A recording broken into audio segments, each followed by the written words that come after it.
Would you shut down the government again?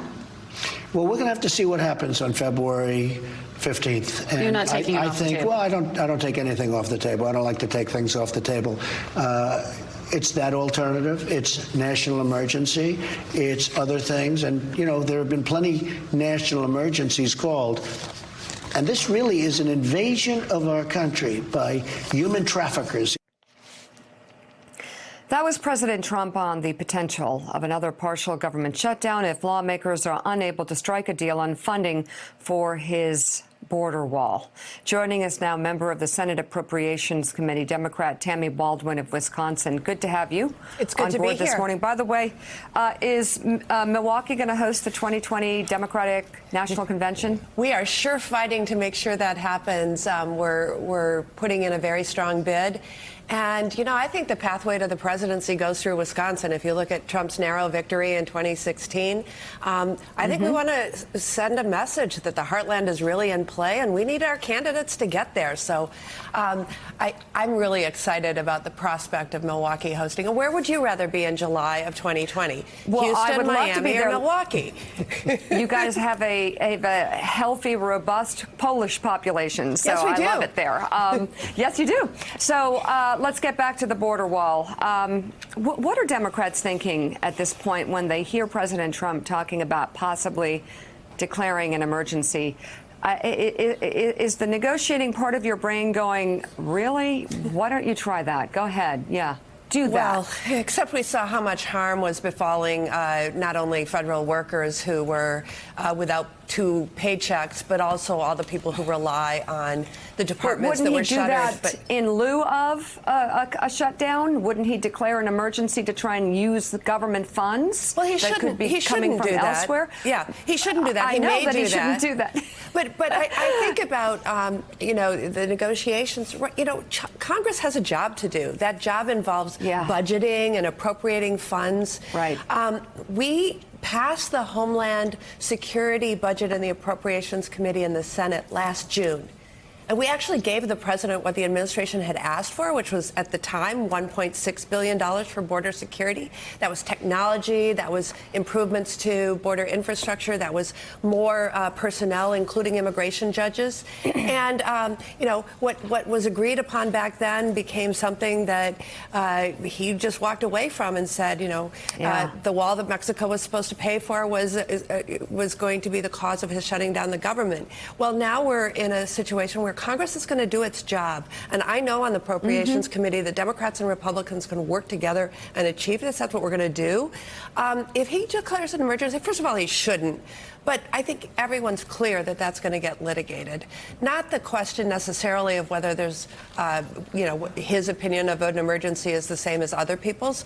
But I think the, you know, we will rue the day when we let a president start taking money for one purpose, declaring an emergency and using it for another. I'm sure that there are many Republicans shaking in their boots about that happening with a future Democratic president. Yep, that's why I asked. John Heilman. Senator, I want to ask you, we got the State of the Union coming up tomorrow night. It's always a big thing. This one was a little delayed, a little deferred, but we're going to get there tomorrow. You have an interesting guest coming with you. I do. I think is someone whose humanity is an interesting story on the human level, but also designed to kind of, I think, as usual in these cases, illustrate a larger point. So why don't you talk about that a little bit? Yeah, well, I just came through a very competitive, hard-fought election. And I wanted to focus, as I hope all candidates do, on the issues that people struggle with. Diane told me her story a long time ago. I met her as an activist for treatment and a cure to multiple sclerosis. She'd been taking a medication for 23 years that slowed the progression of her MS symptoms. She changed insurance a few years ago and couldn't find coverage for her MS medication. And she and her husband had this sort of, at the time, naive conversation like, oh, let's find out how much it cost.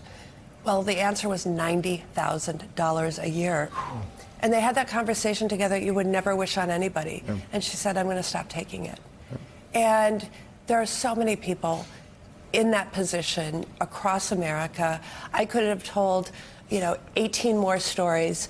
But Diane is now an activist for lowering the price of prescription drugs as well as a cure and treatment for MS. And she'll be my guest and raise the profile of the issue. And Adrian Elrod, I don't know if you have a question for the senator, but take it if you do. I also would love to hear your thoughts on the Democratic response and how that decision was made, because a lot of the guests that are coming to the State of the Union, including an undocumented worker who was fired from a Trump club, they are sending messages to this president by their presence.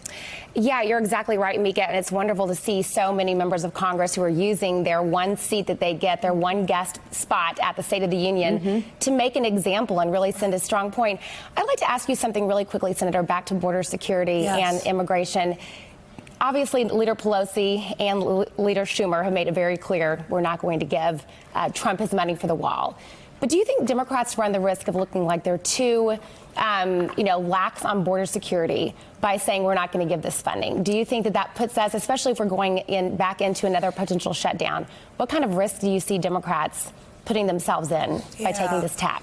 Well, first of all, I hope we can avert a shutdown. Everyone does. And I don't think we're going to go in that direction with all the president's bluster. But I think taxpayers want us to be smart and effective with their funds. They were told the wall, this big concrete wall, would be paid for by Mexico, and I don't think people, if someone else is going to pay for it, fine, build your wall. But we know we can tunnel under walls, we can throw things over walls, and it's not effective. We had the biggest fentanyl bust at the border just last week. Right. It was at a port of entry. Right. So we need to do, but we need to have technology and detecting devices in order to be able to keep us safe and secure. The taxpayers want us to do smart things, not bumper stickers. Right. Yep. Yamiche. Ralph Northam, if he ends up resigning, but other Republicans, including Donald Trump, who at one point called Nazis good people, if he gets to stay, do you think that bodes poorly for Democrats because he's so Teflon and has been allowed to remain in office as he's kind of had these gaffes? Or do you think that shows that maybe that's going to be a soft point for the president in the future?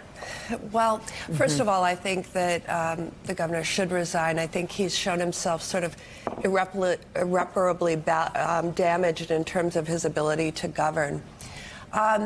And as far as Trump is concerned, I remember the lead up to his election and thinking every day with a new breaking story, oh, this is his last, this is his last chance, or it's over. And obviously that hasn't happened. It's why it's so important that now that we're sort of into the 2020 presidential election, that we show as Democrats that we're united in the effort to defeat Trump, as well as to share our hopeful agenda of fairness and responding to people like Diane, my guest at the State of the Union, who have real challenges that need facing.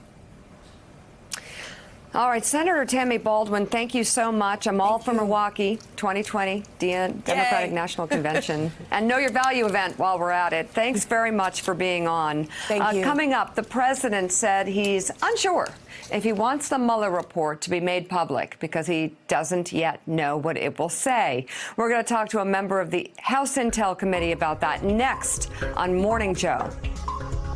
Thanks for checking out MSNBC on YouTube, and make sure you subscribe to stay up to date on the day's biggest stories. And you can click on any of the videos around us to watch more from Morning Joe and MSNBC. Thanks so much for watching.